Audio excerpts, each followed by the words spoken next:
right, Shalom. Shalom. Okay, welcome to another class with the Great Millstone El Paso Borderland Saints.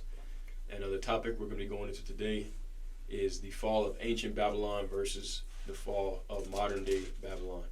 Okay, and the whole reason why this is important to understand the difference is because when you're reading prophecy, based on the different judgments that go forth, you have to know whether it's talking about ancient Babylon or whether it's talking about modern day spiritual Babylon, also known as Babylon the Great or the daughter of Babylon, which is America.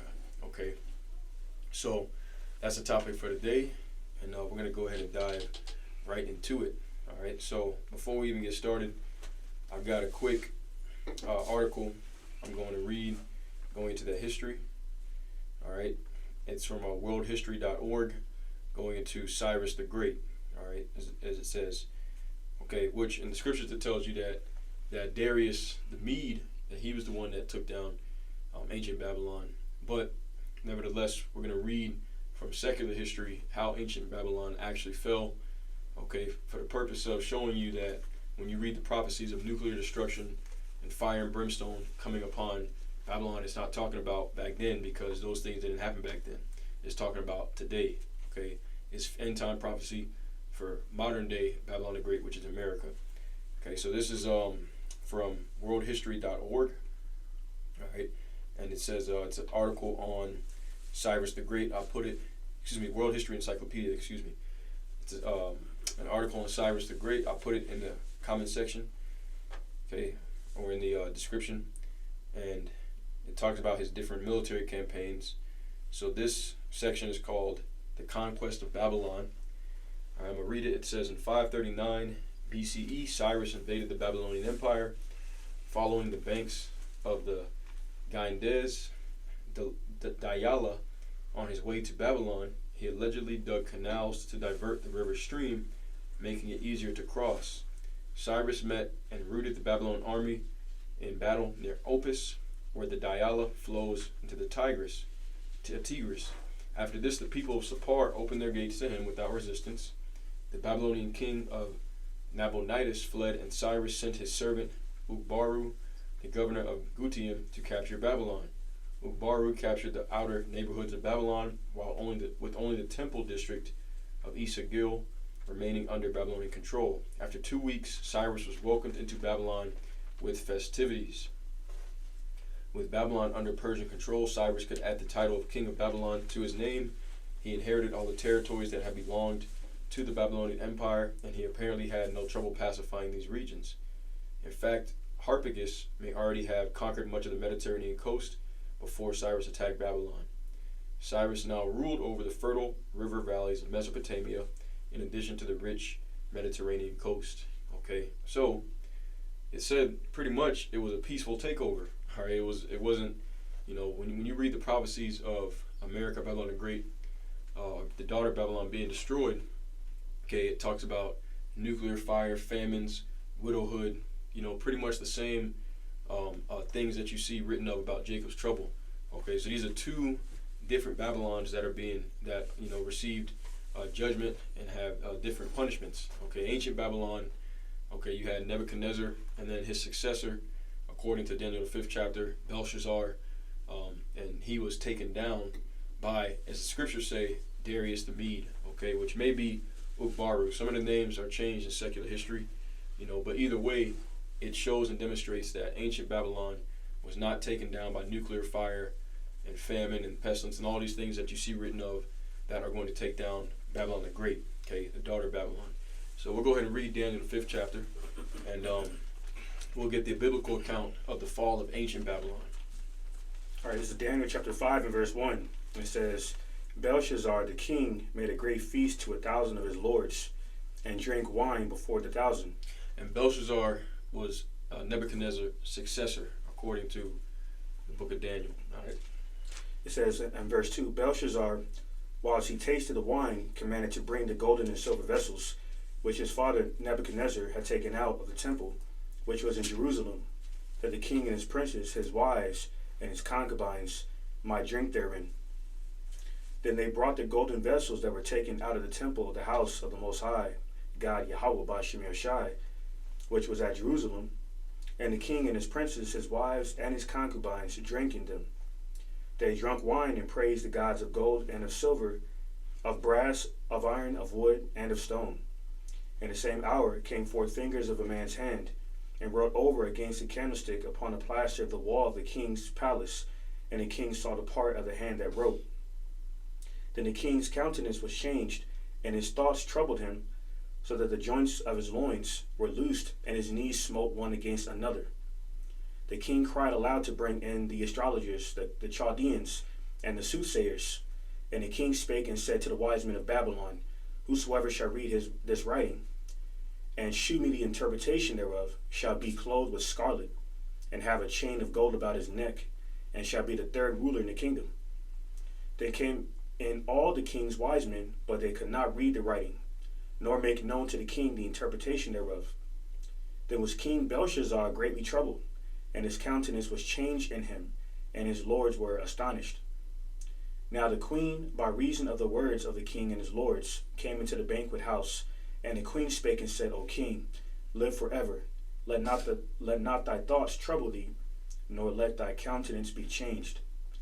There is a man in thy kingdom, in whom is the spirit of the holy gods, and in the days of thy father light and understanding and wisdom, like the wisdom of the gods, was found in him, whom the king Nebuchadnezzar, thy father, the king, I say, thy father made master of the magicians, astrologers, Chaldeans, and soothsayers. For as much as an excellent spirit and knowledge and understanding, interpreting of dreams, and shewing of hard sentences, and dissolving of doubts were found in the same Daniel, whom the king named Belteshazzar. Now let Daniel be called, and he will shew the interpretation. Then was Daniel brought in before the king, and the king spake and said unto Daniel, Art thou that Daniel, which art of the children of the captivity of Judah, whom the king my father brought out of Jewry? I've even heard of thee, that the spirit of the gods is in thee, and that light and understanding and excellent wisdom is found in thee. And now the wise men, the astrologers, have been brought in before me, that they should read this writing, and make known unto me the interpretation thereof. But they could not shew the interpretation of the thing. And I have heard of thee, that thou canst make interpretations and dissolve doubts. Now if thou canst read the writing, and make known to me the interpretation thereof, thou shalt be clothed with scarlet, and have a chain of gold about thy neck, and shalt be the third ruler in the kingdom. Then Daniel answered and said before the king, Let thy gifts be to thyself, and give thy rewards to another. Yet I will read the writing unto the king, and make known to him the interpretation. O thou king, the most high God, Yahweh Ba'ashem Yashai, gave Nebuchadnezzar thy father a kingdom and majesty and glory and honor. And for the majesty that he gave him, all people, nations, and languages trembled and feared before him. Whom he would, he slew, and whom he would, he kept alive, and whom he would have, in whom he would he set up, and whom he would he put down. But when his heart was lifted up and his mind hardened in pride, he was deposed from his kingly throne, and they took his glory from him.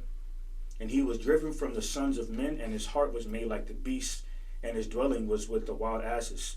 They fed him with grass like oxen, and his body was wet with the dew of heaven, till he knew that the Most High God, Yahweh Ba'ashem Yashai, ruled in the kingdom of men, and that he appointed over it whomsoever he will.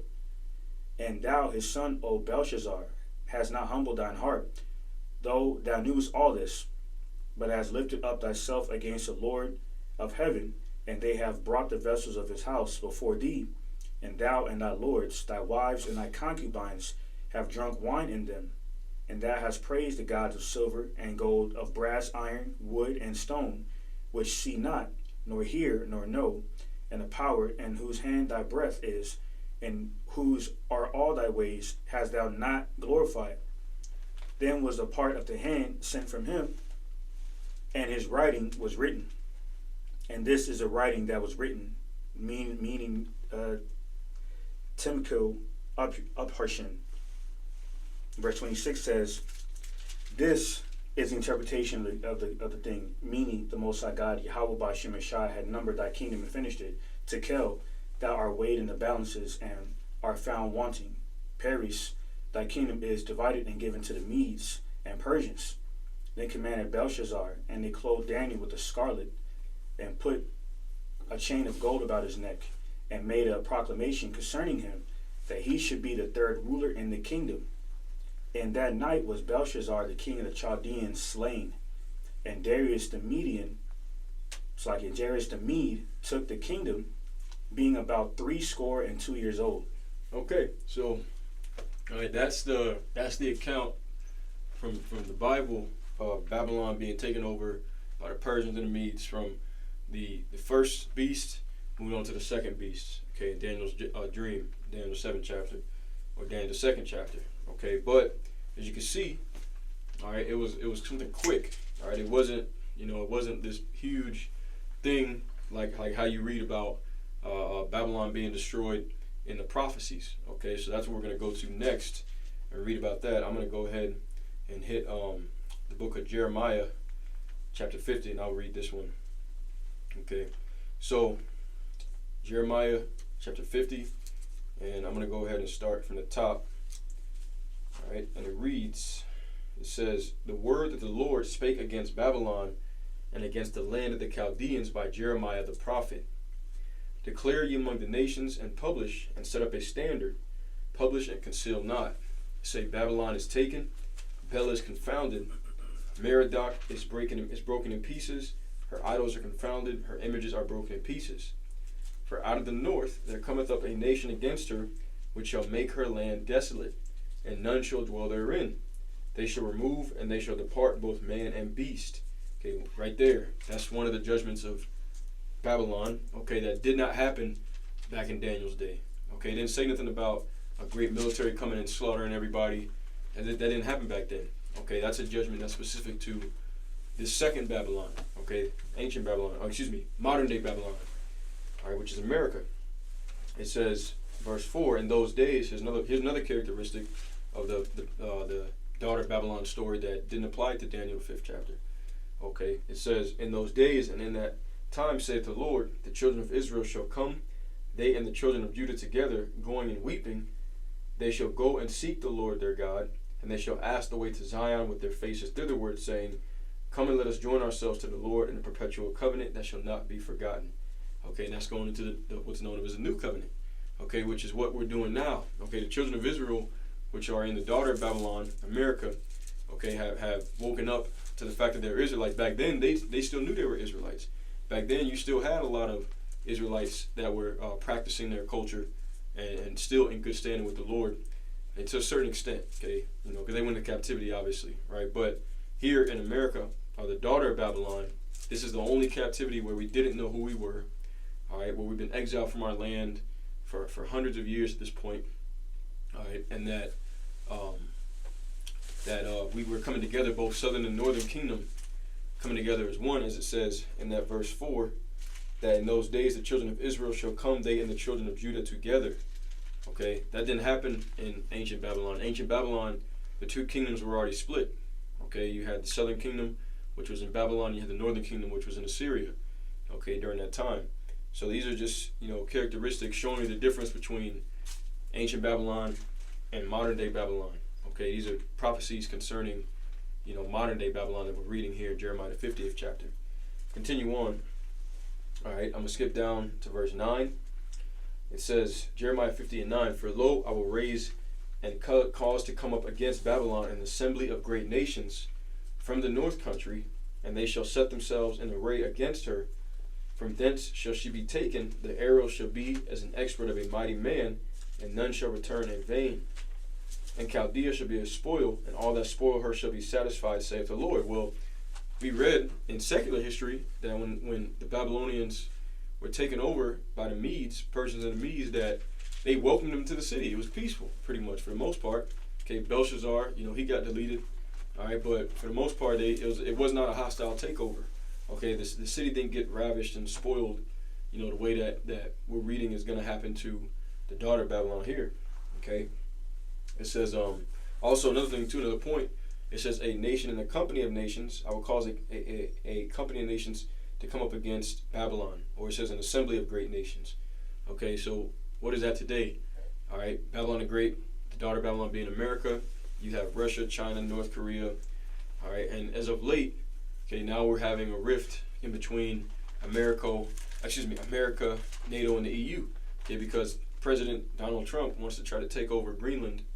All right, which, Denmark owns that. They don't want to sell it, and that's going to cause a rift between, America and the European Union nations. Okay, NATO and the EU. So the judgment against the daughter of Babylon is a bunch of nations coming together against it and shooting arrows at it, so to speak. We're going to read about what these arrows are going to do. Okay, continuing on, Jeremiah chapter 50 and verse 13.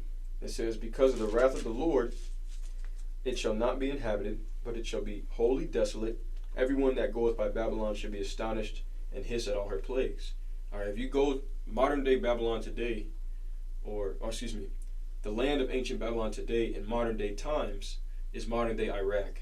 Okay, there's still people over there. You have cities over there. Okay, but according to when this destruction comes upon this when this destruction comes upon this Babylon that's being prophesied of, it says no one is going to dwell there anymore. Okay, continuing on, verse 14: "Put yourselves in array against Babylon round about, all ye that bend the bow. Shoot at her, spare no arrows, for she hath sinned against the Lord." It says, "Shout against her round about. She hath given her hand. Her foundations are fallen. Her walls are thrown down. For it is the vengeance of the Lord. Take vengeance upon her, as she hath done, do unto her." I'm going to skip all the way down towards the end of the chapter, because it's going to tell you, that when this happens, the Lord is going to overthrow Babylon as he did Sodom and Gomorrah. Okay, how did Sodom and Gomorrah get destroyed? By fire and brimstone. That didn't happen to ancient Babylon. Okay, this is Jeremiah 50 and verse 40. "As the Most High overthrew Sodom and Gomorrah and the neighboring cities thereof, saith the Lord, so shall no man abide there, neither shall any son of man dwell therein." All right, and verse 45 and 46, I'm going to read those as well, and we'll move on to the next chapter, which is Isaiah 13, if you can get that, brother. Okay, this is Jeremiah 50 and verse 45. "Therefore hear ye the counsel of the Lord that he hath taken against Babylon, and his purposes that he hath purposed against the land of the Chaldeans. Surely the least of the flock shall draw them out.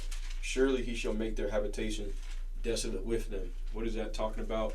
Okay, the least of the flock is talking about the Amalekites, those over there that are calling themselves the Israelis. They're the smallest Edomite nation, but the most powerful, and they're also causing all this ruckus over there in Western Asia, what people today call the Middle East.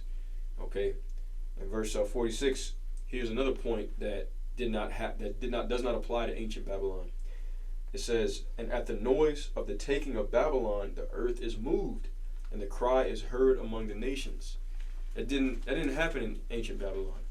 Okay, but when the missiles hit the daughter of Babylon, okay, which is going to cause it to be destroyed, such as Sodom and Gomorrah, it says the earth shall reel to and fro like a drunkard. It says that in Isaiah the 24th chapter. So the whole earth is going to shake when those 2 million ICBM nuclear warheads hit America, Babylon the Great, and turn it into the lake of fire. Okay, that didn't happen in ancient Babylon, so obviously it's not talking about that. All right, let's get some more prophecies on it. Okay, we'll go to Isaiah 13th chapter. You already got that pulled up. I got a quick precept on that. Psalm chapter 137, starting at verse 7. And it says, "Remember, O Lord, Yahweh, by Shem Yashad, the children of Edom, in the day of Jerusalem, who said, raise it, even to the foundation thereof." Verse 8 says, "O daughter of Babylon, who art to be destroyed, happy shall he be that rewarded thee, as thou hast served us." See, go ahead. Oh, no, you go ahead. Okay, I was going to say, this further confirms that modern day Babylon is ruled by Esau Edom, because this is an end time prophecy.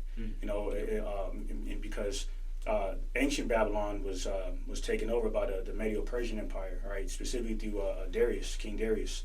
All right, so King Darius is now ruling in modern day Babylon. All right, because there's no correlation between those two Babylonian empires in terms of the nations who ruled both of those empires being different nations. All right, because it's the Persians, the biblical Elamites,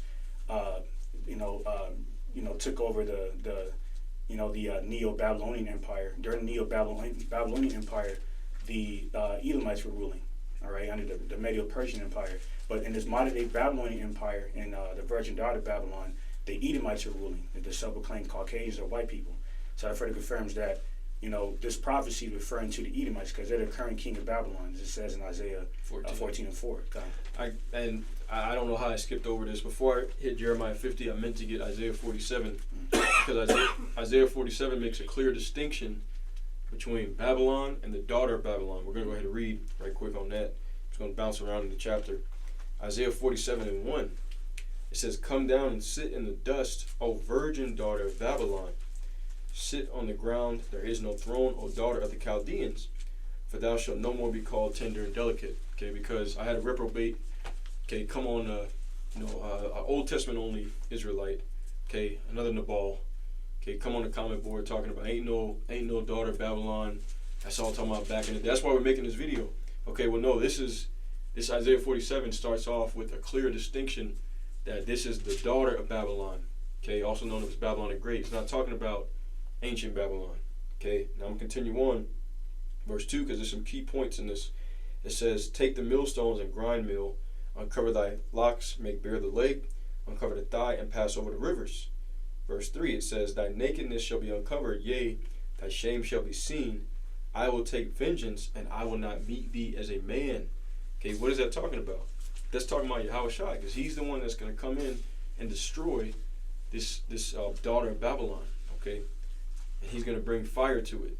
He said, "I will not meet thee as a man," because he's coming as an angelic force. We know at the end, when the children of Israel are delivered, they can be delivered out of that, daughter of Babylon, like you read in. Actually, go to Zechariah 2 right quick, Baba Shah. The children of Israel are going to be delivered, freed out of the daughter of Babylon, also known as the land of the north. And when the Lord come back, he said, "I will not meet thee as a man." I mean, he's going to come as an angelic force with the thousands of heaven to destroy this place. You got Zechariah 2? Yep. Get verse 6 and 7. Zechariah 2:6. "Ho, ho, come forth and flee from the land of the north, saith the Lord. For I have spread you abroad as the four winds of the heavens, saith the Lord." Right, telling to Jacob, flee from the land of the north. That's another title for the daughter of Babylon. You could also call it spiritual Sodom and Egypt, spiritual Assyria. All right, keep reading. "Deliver thyself, O Zion, that dwellest with the daughter of Babylon." Right, deliver thyself, O Zion, which dwellest with the daughter of Babylon. Which brings me to another point. I'm going to go back right quick, and we'll come right back to the Isaiah 47. There's more meat in that. But I'm going to go to Jeremiah 50 and verse 17, because it tells you that Jeremiah 50 and 17, it says, "Israel is a scattered sheep. The lions have driven him away. First, the king of Assyria hath devoured him," because the northern kingdom was the first ones to go into captivity under the Assyrians, and then the southern kingdom under the ancient Babylonians. It says, "First, the king of Assyria hath devoured him, and last, this Nebuchadnezzar, king of Babylon, hath broken his bones." So the last captivity is associated with Babylon, but not ancient Babylon, because we went into other captivities after ancient Babylon. So it couldn't be talking about back then.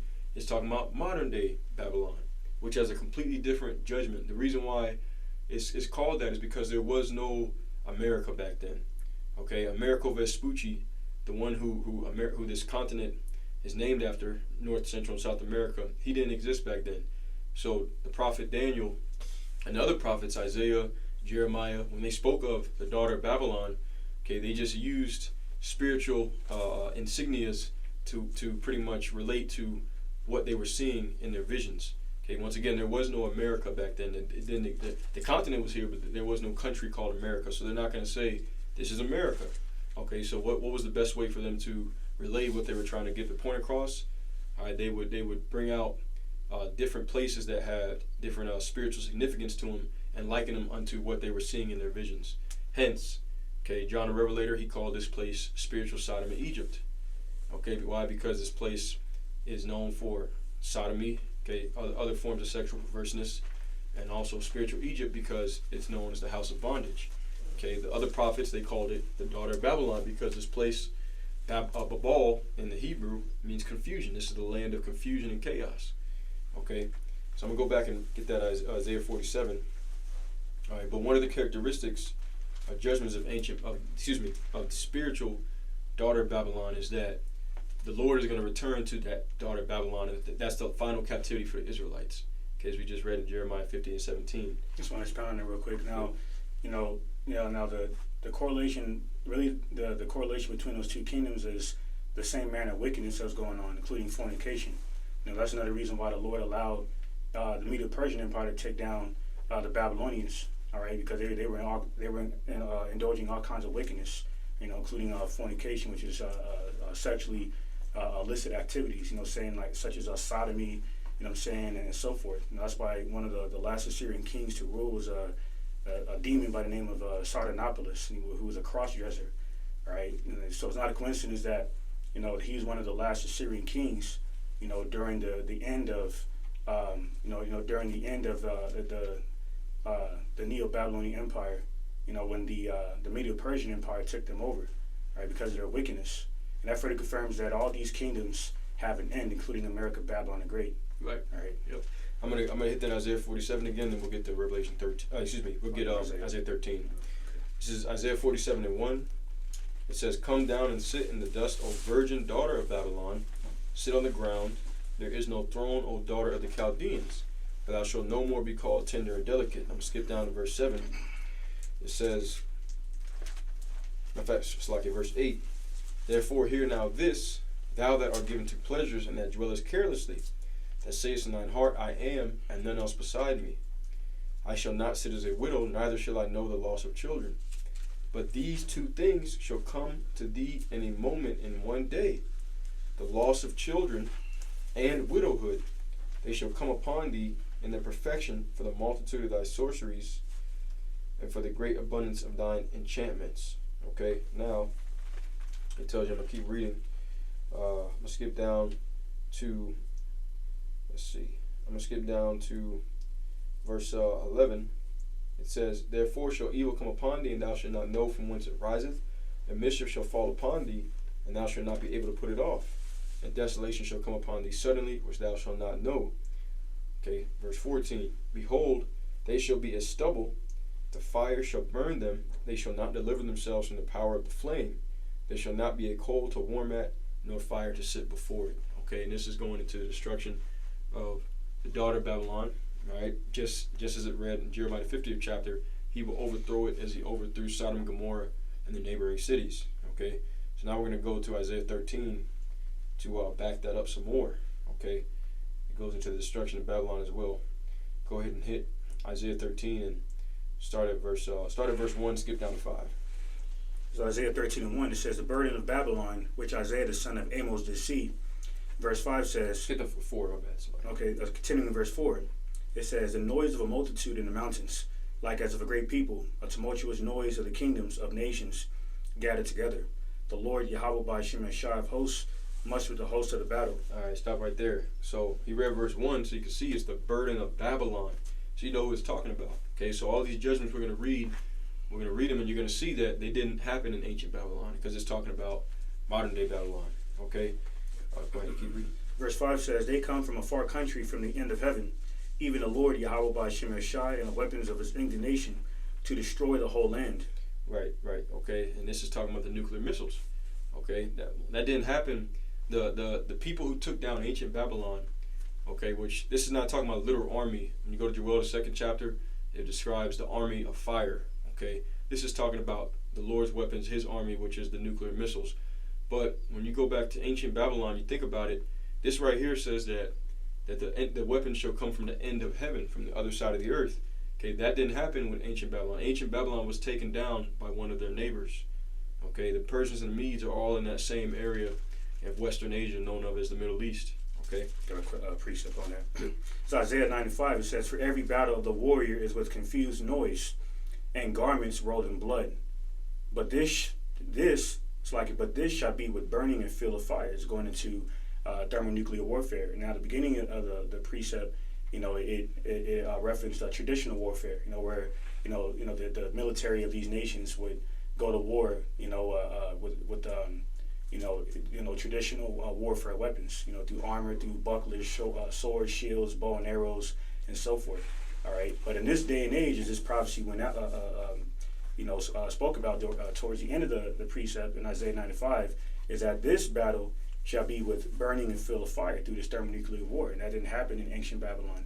Right? When the Neo-Syrian, it's like a Neo-Babylonian empire got taken down by the Medo-Persian Empire. That wasn't done with burning and fuel of fire in reference to thermonuclear warfare, because this is a future prophecy that correlates with the destruction of modern day Babylon.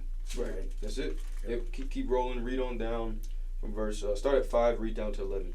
Yep. This is Isaiah 13:5 from the top, and it says, "They come from a far country, from the end of heaven, even the Lord Yahweh by Shemeshai and the weapons of his indignation to destroy the whole land." This is going into the intercontinental ballistic missiles. That's it. Okay, and so this is once again this further confirms this is a future prophecy. All right. So verse 6 says, "How ye for the day of the Lord Yahweh by Shemeshai is at hand. It shall come as a destruction from the Almighty Yahweh by Shemeshai. Therefore shall all hands be faint, and every man's heart shall melt, and they shall be afraid. Pangs and sorrow shall take hold of them. They shall be in pain as a woman that travaileth. They shall be amazed one at another. Their faces shall be as flames." Right. So literally, they're going to be on fire. It didn't happen in ancient Babylon. Okay, because once again, this is talking about nuclear warfare of modern day Babylon, the daughter of Babylon. And it lines up with the prophecy of the destruction of the lake of fire, the second death, and how that also doesn't correlate with, the takedown of the Neo-Babylonian Empire by the Medo-Persian Empire. Because there was no lake of fire during during the takedown of the Neo-Babylonian Empire, right? So this is going into a lake of fire, devouring, the military of the heathen that will fight in this last world's war. Right? The Battle of Armageddon, modern day World War III. Yep. All right. So this is Isaiah 13:9. It says, "Behold, the day of the Lord Yahweh by Shemeshai cometh, cruel both with wrath and fierce anger, to lay the land desolate, and he shall destroy the sinners thereof out of it. For the stars of heaven and the constellation thereof shall not give their light.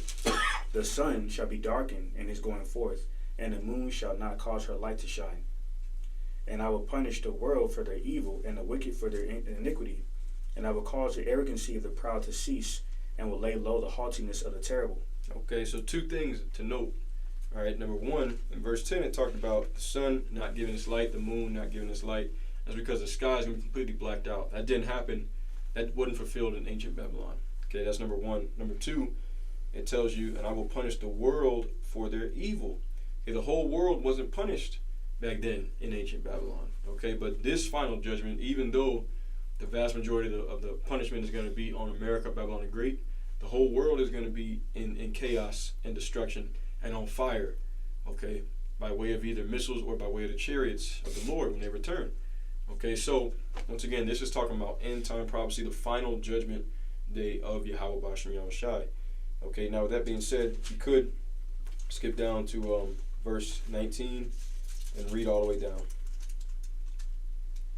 Okay.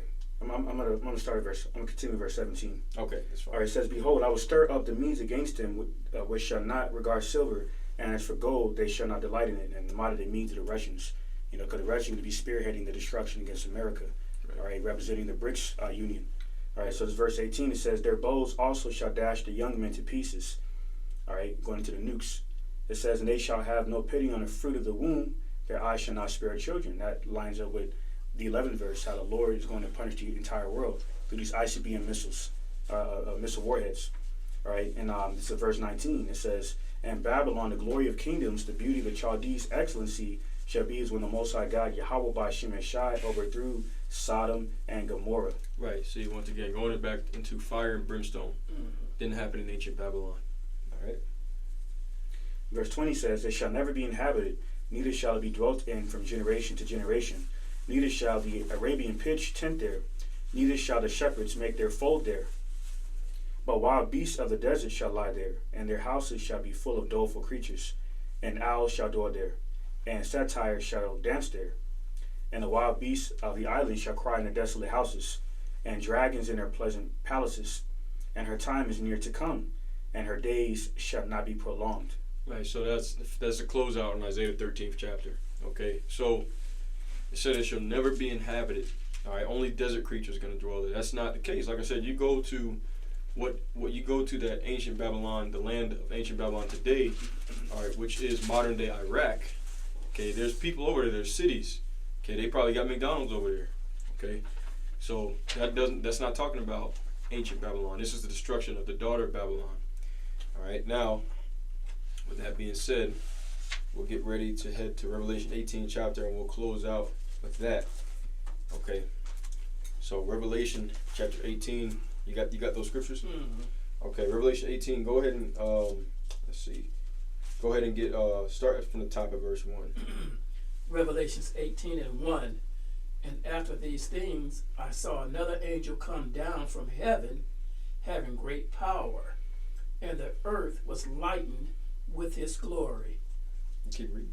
And he cried mightily, a strong voice, saying, Babylon the great is fallen, and it's become the habitation of devils, and the hold of every foul spirit, and a cage of every unclean and hateful bird. That's it. Okay, Babylon the great is fallen. Just like we read in Isaiah 13. Okay, nothing but desert creatures are going to dwell there. All right, keep reading. For all nations have drunk of the wine of the wrath of her fornication, and the kings of the earth have committed fornication with her, and the merchants of the earth are waxed rich through the abundance of her delicacies. Now here's nothing to note. We read this. Okay, this is talking about Babylon being destroyed. Well, ancient Babylon had already been destroyed for hundreds of years when this was written. Okay, and we read that ancient Babylon fell 539 BC. Okay, roughly, right? So that was this. John the Revelator went on the scene for another 600 plus years later. Okay, at least 500 something years later. So, once again, this shows you this is a whole different Babylon. All right. Okay, keep reading. Revelations 18:4.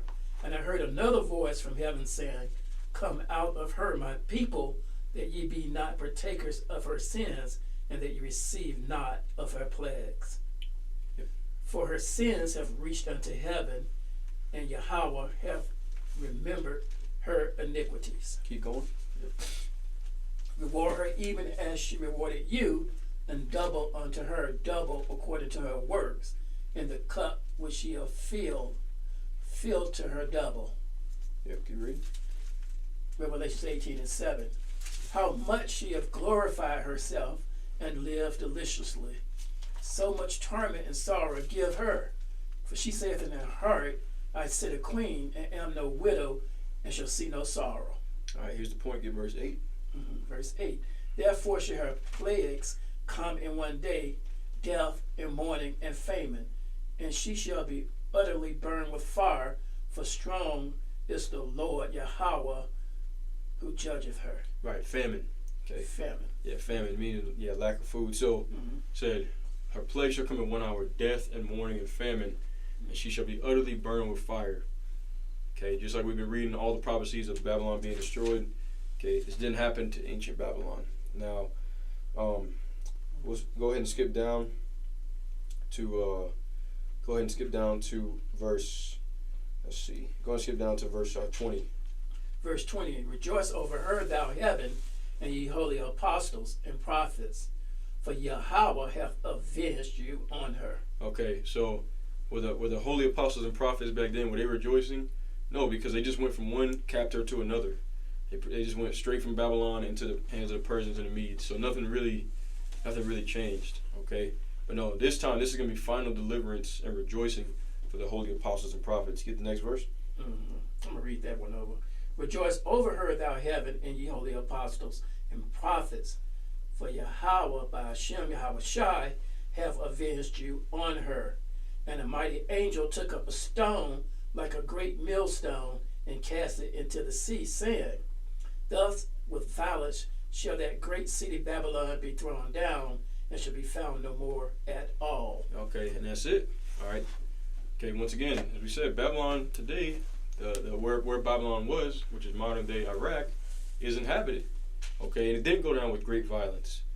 Okay, as we read, it's pretty much a peaceful takeover. All right, they really damn near handed in the kingdom. All right, so this just highlights the differences between the daughter Babylon versus ancient Babylon. Okay, the different judgments between the two. So when you're reading about fire and brimstone on Babylon and all these different things, okay, it's talking about the modern day Babylon, which is America. Okay, you have to be able to discern between the two, okay, in order to understand prophecy. Otherwise, you're going to be confused. So, I mean, really, that's pretty much it. We'll go ahead and close out with that. So, Yahweh Rachazah is edifying. All right, as always, we want to give all praise, honor, and glory to Yahweh, Bahashem, Yahweh Shai, Bahashem, Rakak Wadash. And double honors to the head apostles / elder bishops of the Great Millstone who teach and who rule well. Peace, blessings, and safety. To all you sincere Akim, keep pushing, keep believing, and keep the faith, regardless of whether people hear or they forbear. And until next time, Shalom, and a Bible ball.